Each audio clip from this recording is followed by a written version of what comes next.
जिह्वा स्वाद के सिवा और कोई चेष्टा शेष न थी और न अपने कष्टों की ओर आकर्षित करने का। रोने के अतिरिक्त कोई दूसरा सहारा ही समस्त इंद्रियां, नेत्र, हाथ और पैर जवाब दे चुके थे। पृथ्वी पर पड़ी रहती और घर वाले कोई बात उनकी इच्छा के प्रतिकूल करते, भोजन का समय टल जाता या उसका परिमाण पूर्ण न होता, अथवा बाजार से कोई वस्तु आती और ना मिलती तो ये रोने लगती थी। उनका रोना सिसकना साधारण रोना ना था, वे गला फाड़ फाड़ कर रोती थीं। उनके पतिदेव को स्वर्ग सिधारे कालांतर हो चुका था। बेटे तरुण हो होकर चल बसे थे। अब एक भतीजे के अलावा और कोई ना था। उसी भतीजे के नाम उन्होंने अपनी सारी संपत्ति लिख दी। भतीजे ने सारी संपत्ति लिखवाते समय खूब लंबे चौड़े वादे किए, किंतु वे सब वादे केवल कुली डिपो के दलालों के दिखाए हुए सब्ज बाग थे। यद्यपि उस संपत्ति की वार्षिक आय 150 रुपये से कम ना थी, तथापि बूढ़ी काकी को पेट भर भोजन भी कठिनाई से मिलता था। इसमें उनके भतीजे पंडित बुद्धिराम का अपराध था अथवा उनकी अर्धांगिनी श्रीमती रूपा का, इसका निर्णय करना सहज नहीं। बुद्धिराम स्वभाव से सज्जन थे, किंतु उसी समय तक जब तक कि उनके कोष पर आँच न आए। रूपा स्वभाव से तीव्र थी सही, पर ईश्वर से डरती थी। अतः बूढ़ी काकी को उनकी तीव्रता उतनी न खलती थी जितनी बुद्धिराम की भलमनसाहत। बुद्धिराम को कभी कभी अपने अत्याचार का खेद होता था। विचारते कि इसी संपत्ति के कारण मैं इस समय भला मानुस बना बैठा हूँ। यदि भौतिक आश्वासन और सुखी सहानुभूति से स्थिति में सुधार हो सकता हो, उन्हें कदाचित कोई आपत्ति न थी, परंतु विशेष व्यय का भय उनकी सुचेष्टा को दबाए रखता था। यहाँ तक कि यदि द्वार पर कोई भला आदमी बैठा होता और बूढ़ी काकी उस समय अपना राग अलापने लगती तो वो आग हो जाते और घर में आकर उन्हें जोर से डांटते। लड़कों को बुड्ढों से स्वाभाविक विद्वेष होता ही है, और फिर जब माता पिता का ये रंग देखते तो वे बूढ़ी काकी को और सताया करते। कोई चुटकी काट कर भागता और इन पर पानी की कुल्ली कर देता। काकी चीख मार कर रोती, परंतु ये बात प्रसिद्ध थी कि वह केवल खाने के लिए रोती हैं, अतएव उनके संताप और अंतर्नाद पर कोई ध्यान नहीं देता था। हाँ, काकी क्रोधातुर होकर बच्चों को गालियां देने लगती तो रूपा घटना स्थल पर आ पहुंचती। इस वजह से काकी अपनी जिह्वा कृपाण का कदाचित ही प्रयोग करती थी। यद्यपि उपद्रव शांति का ये उपाय रोने से कहीं अधिक उपयुक्त था। संपूर्ण परिवार में यदि काकी से किसी को अनुराग था तो वो बुद्धिराम की छोटी लड़की लाडली थी। लाडली अपने दोनों भाइयों के भय से अपने हिस्से की मिठाई चबैना बूढ़ी काकी के पास बैठकर खाया करती थी।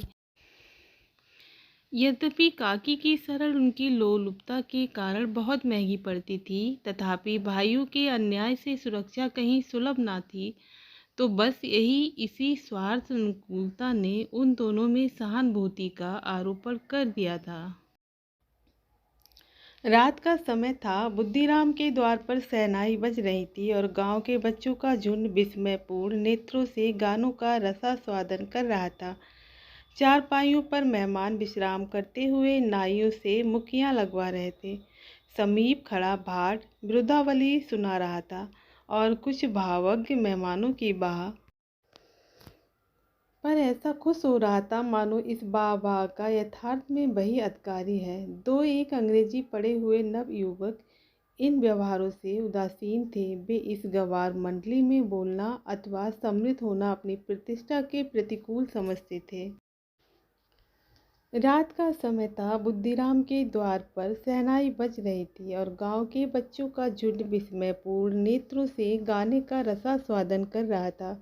चारपाइयों पर मेहमान विश्राम करते हुए नाइयों से मुक्कियां लगवा रहे थे। समीप खड़ा भाट बिरुदावली सुना रहा था और कुछ भावज्ञ मेहमानों की बाह पर ऐसा खुश हो रहा था मानो इस बाह का यथार्थ में वही अधिकारी है। दो एक अंग्रेजी पढ़े हुए नवयुवक इन व्यवहारों से उदासीन थे। वे इस गंवार मंडली में बोलना अथवा सम्मिलित होना अपनी प्रतिष्ठा के प्रतिकूल समझते थे। आज बुद्धिराम के समीप लड़के मुखराम का तिलक आया। ये उसी का उत्सव है। घर के भीतर स्त्रियां गा रही थीं और रूपा मेहमानों के लिए भोजन में व्यस्त थी। भट्टियों पर कढ़ा चल रहे थे। एक में पूड़ियाँ कचौड़ियाँ निकल रही थी, दूसरे में अन्न पकवान बनते थे। एक बड़े हंडे में मसालेदार तरकारी पक रही थी। घी और मसाले की क्षुधावर्धक सुगंधी चारों ओर फैली हुई थी। बूढ़ी काकी अपनी कोठरी में शोकमय विचार की भांति बैठी हुई थी। ये स्वाद मिश्रित सुगंधी उन्हें बेचैन कर रही थी। वे मन ही मन विचार कर रही थी, संभवतः मुझे पूड़ियाँ न मिलेंगी। इतनी देर हो गई, कोई भोजन लेकर नहीं आया। मालूम होता है सब लोग भोजन कर चुके हैं, मेरे लिए कुछ न बचा। ये सोचकर उन्हें रोना आया, परंतु अपशगुन के भय से वो रो ना सकी। आह, कैसी सुगंधी है, अब मुझे कौन पूछता है। जब रोटियों के ही लाले पड़े हैं तो ऐसे भाग्य कहाँ की भरपेट पूड़ियाँ मिली। ये विचार कर उन्हें रोना आया। कलेजे में हुक सी उठने लगी, परंतु रूपा के भय से उन्होंने फिर मौन धारण कर लिया। बूढ़ी काकी देर तक इसी दुखदायक विचारों में डूबी रहीं। घी और मसालों की सुगंधी रह रहकर मन को आपे से बाहर किए देती थी। मुंह में पानी भर भर आता था। पूड़ियों का स्वाद स्मरण करके हृदय में गुदगुदी होने लगती थी। किसे पुकारूं, आज लाडली बेटी भी नहीं आई। दोनों छोकरे सदा दिख दिया करते हैं, आज उनका भी कहीं पता नहीं। कुछ मालूम तो होता कि क्या बन रहा है। बूढ़ी काकी की कल्पना में पूड़ियों की तस्वीर नाचने लगी। खूब लाल लाल, फूली फूली, नरम नरम होंगी। रूपा ने भली भांति भोजन किया होगा।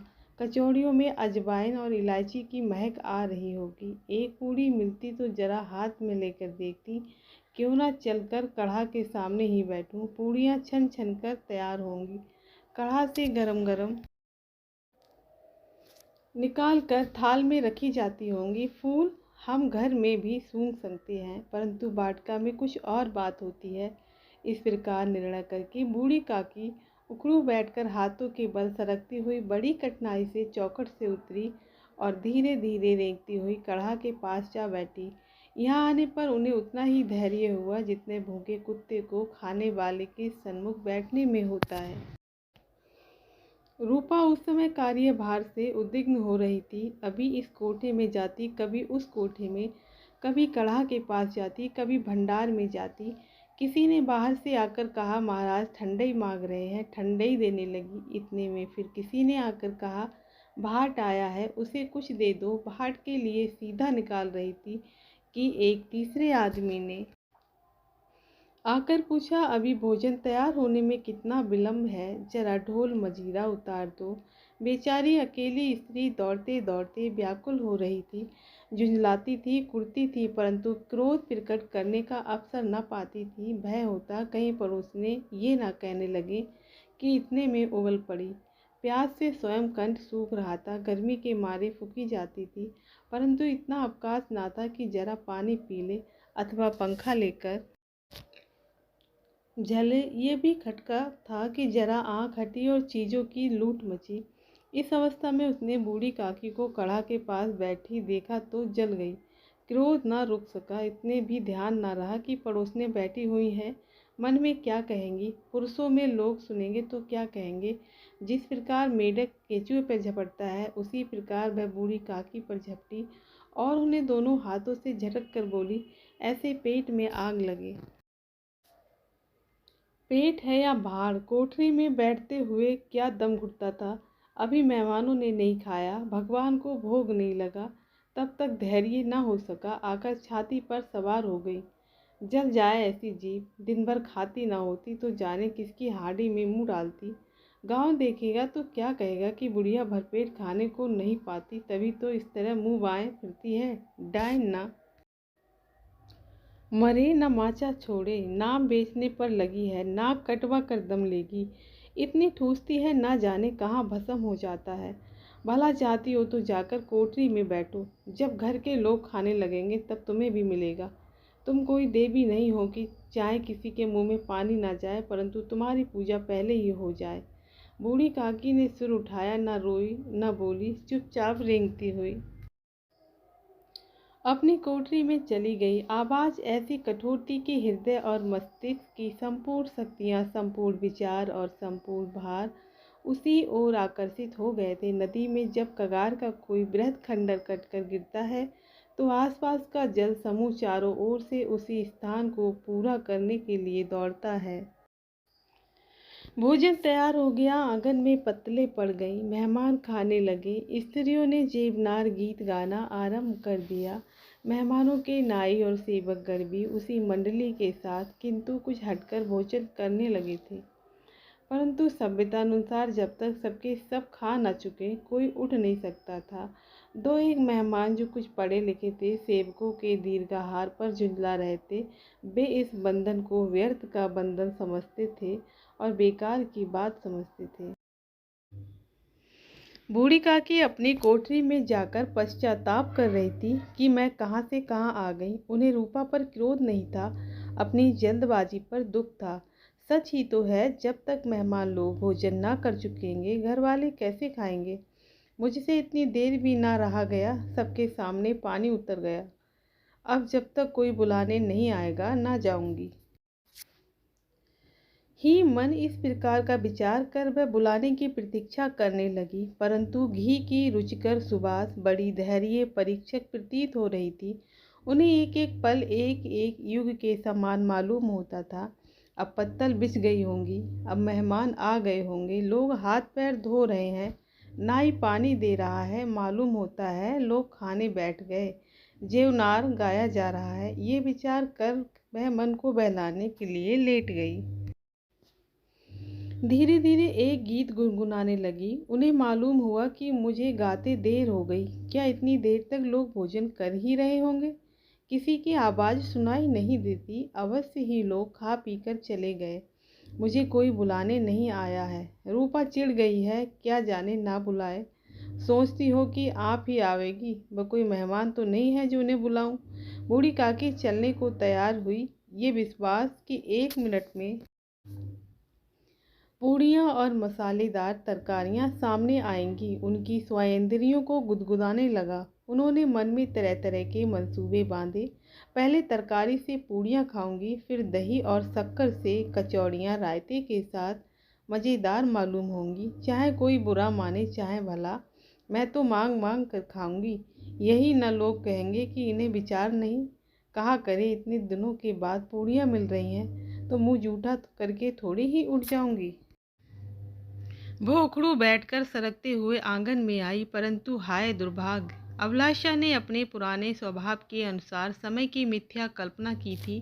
मेहमान मंडली अभी बैठी हुई थी, कोई खाकर उंगलियां चाटता था, कोई तिरछे नेत्रों से देखता था कि और लोग अभी खा रहे हैं या नहीं। कोई इस चिंता में था कि पत्तल पर पूड़ियाँ छूटी जाती हैं, किसी तरह इन्हें भीतर रख लेता।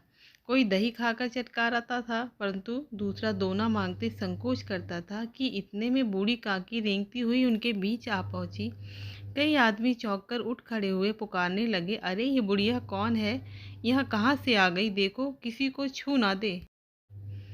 पंडित बुद्धिराम काकी को देखते ही क्रोध से तिल मिला गए। पूड़ियों का थाल लिए खड़े थे, थाल को जमीन पर पटक दिया और जिस प्रकार निर्दयी महाजन अपने किसी बेईमान और भगोड़े कर्जदार को देखते ही उसका टेटुआ पकड़ लेता है, उसी तरह लपक कर उन्होंने काकी के दोनों हाथ पकड़े और घसीटते हुए लाकर उन्हें अंधेरी कोठरी में धम से पटक दिया। आशा रूपी वाटिका लू के एक झोंके में विनष्ट हो गई। मेहमानों ने भोजन किया, घर वालों ने भोजन किया, बाजे वाले धोबी चमार भी भोजन कर चुके, परंतु बूढ़ी काकी को किसी ने ना पूछा। बुद्धिराम और रूपा दोनों ही बूढ़ी काकी को उनकी निर्लज्जता के लिए दंड देने का निश्चय कर चुके थे। उनके बुढ़ापे पर, दीनता पर, हत्याग पर किसी को करुणा न आई थी। अकेली लाडली उनके लिए कुढ़ रही थी। लाडली को काकी से अत्यंत प्रेम था। बेचारी भोली लड़की थी, बाल विनोद और चंचलता की उसमें गंध तक ना थी। दोनों बार जब उसके माता पिता ने काकी को निर्दयता से घसीटा तो लाडली का हृदय ऐंठ कर रह गया। वो झुंझला रही थी कि हम लोग काकी को क्यों बहुत सी पूड़ियाँ नहीं देते। क्या मेहमान सबकी सब खा जाएंगे, और यदि काकी ने मेहमानों से पहले खा लिया तो क्या बिगड़ जाएगा। वो काकी के पास जाकर उन्हें धैर्य देना चाहती थी, परंतु माता के भय से न जाती थी। उसने अपने हिस्से की पूड़ियाँ बिल्कुल ना खाई थी, अपनी गुड़िया की पिटारी में बंद कर रखी थी। उन पूड़ियों को काकी के पास ले जाना चाहती थी। उसका हृदय अधीर हो रहा था। बूढ़ी काकी मेरी बात सुनते ही उठ बैठेंगी, पूड़ियाँ देखकर कैसी प्रसन्न होंगी, मुझे खूब प्यार करेंगी। रात को 11 बज गए थे। रूपा आंगन में पड़ी सो रही थी। लाडली की आंखों में नींद ना आती थी। काकी को पूड़ियाँ खिलाने की खुशी उसे सोने ना देती थी। उसने गुड़िया की पिटारी सामने रखी थी। जब विश्वास हो गया कि अम्मा सो रही है तो वो चुपके से उठी और विचारने लगी, कैसे चलूं।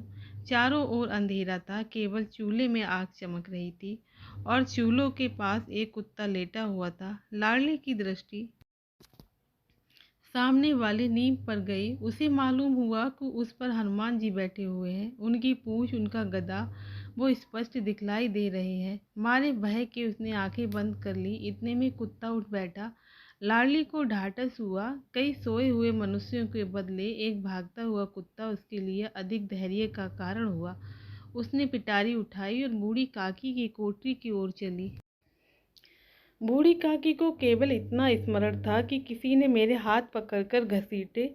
फिर ऐसा मालूम हुआ कि जैसे कोई पहाड़ पर उड़ाए लिए जाता है। उनके पैर बार बार पत्थरों से टकराए। जब किसी ने उन्हें पहाड़ पर से पटका, वे मूर्छित हो गईं। जब भी सचेत हुई तो किसी ने जरा भी आहट ना मिलती थी। समझी कि सब लोग खा पीकर सो गए और उनके साथ मेरी तकदीर भी सो गई। रात कैसे कटेगी राम, क्या खाऊं, पेट में अग्नि धधक रही है। हाँ, किसी ने मेरी सुध ना ली। क्या मेरा पेट काटने से धन जुड़ जाएगा। इन लोगों को इतनी भी दया नहीं आती कि ना जाने बुढ़िया कब मर जाए, उसका क्यों जी दुखावे। मैं पेट की रोटियां ही खाती हूँ कि और कुछ।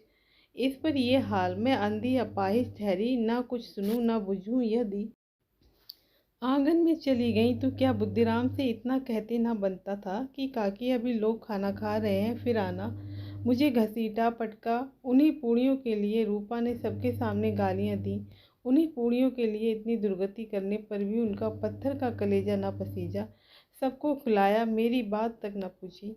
जब तक ही ना दी तब अब क्या देंगे। यह विचार कर काकी निराशा में संतोष के साथ लेट गईं।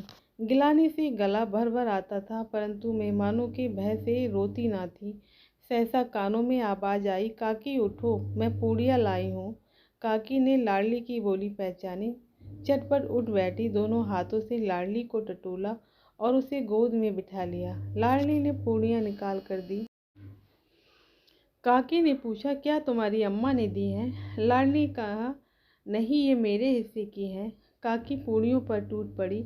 5 मिनट में पिटारी खाली हो गई। लाडली ने पूछा, काकी पेट भर गया।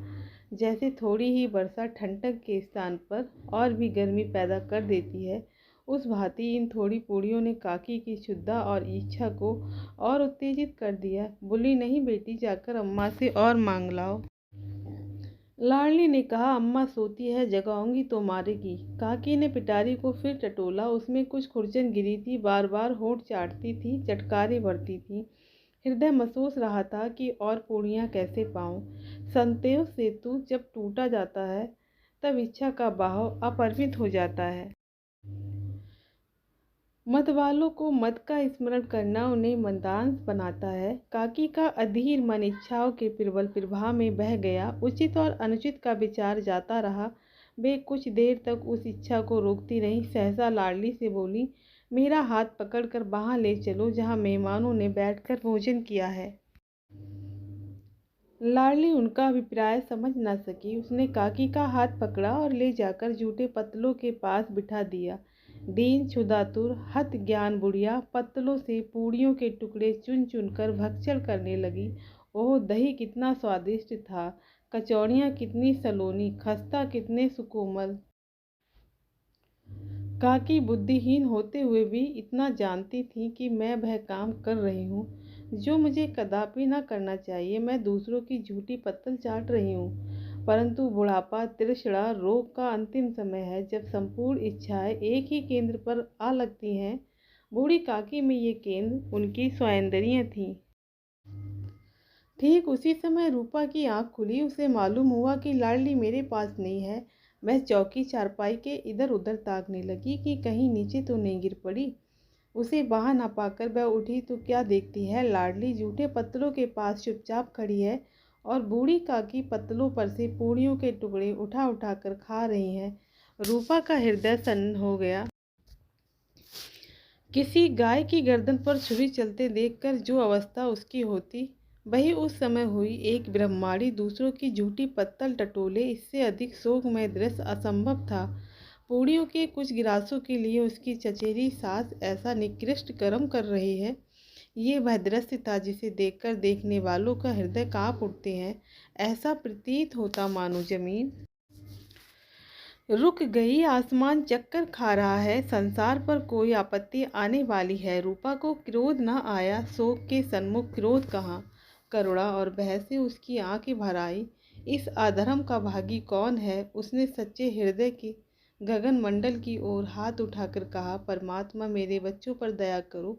इस अधर्म का दंड मुझे मत दो, नहीं तो मेरा सत्यानाश हो जाएगा। रूपा को अपनी स्वार्थपरता और अन्याय इस प्रकार प्रत्यक्ष रूप में कभी न दिख पड़े थे।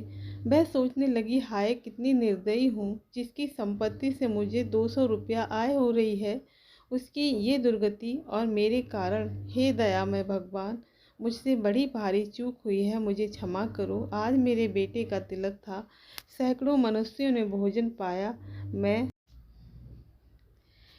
इनके इशारों की दासी बनी रही। अपने नाम के लिए सैकड़ों रुपए व्यय कर दिए, परंतु जिसकी बदौलत हजारों रुपए खाए, उसे इस उत्सव में भी भरपेट भोजन ना दे सकी। केवल इसी कारण तो वह वृद्धा असहाय है। रूपा को दिया जलाया, अपने भंडार का द्वार खोला और एक थाली में संपूर्ण सामग्रियां सजाकर बूढ़ी काकी की ओर चली। आधी रात जा चुकी थी। आकाश पर तारों के थाल सजे हुए थे और उन पर बैठे हुए देवगण स्वर्गीय पदार्थ सजा रहे थे, परंतु उसमें किसी को वो परमानंद प्राप्त न हो सकता था जो बूढ़ी काकी को अपने सन्मुख थाल देखकर प्राप्त हुआ। रूपा ने कंठा रुद्ध स्वर में कहा, काकी उठो, भोजन कर लो। मुझसे आज बड़ी भूल हुई, उसका बुरा ना मानना। परमात्मा से प्रार्थना कर दो कि वो मेरा अपराध क्षमा कर दे। भोले भोले बच्चों की भांति जो मिठाइयाँ पाकर मार और तिरस्कार सब भूल जाता है, बूढ़ी काकी वैसे ही सब भुलाकर बैठी हुई खाना खा रही थी। उनके एक एक रोए से सच्ची सदिच्छाएं निकल रही थीं और रूपा बैठी स्वर्गीय दृश्य का आनंद लेने में निमग्न थी। दोस्तों, आशा करते हैं आपको ये कहानी बहुत ही पसंद आई होगी। ऐसी ही नई नई कहानी सुनने के लिए हमारा चैनल सब्सक्राइब करें। धन्यवाद।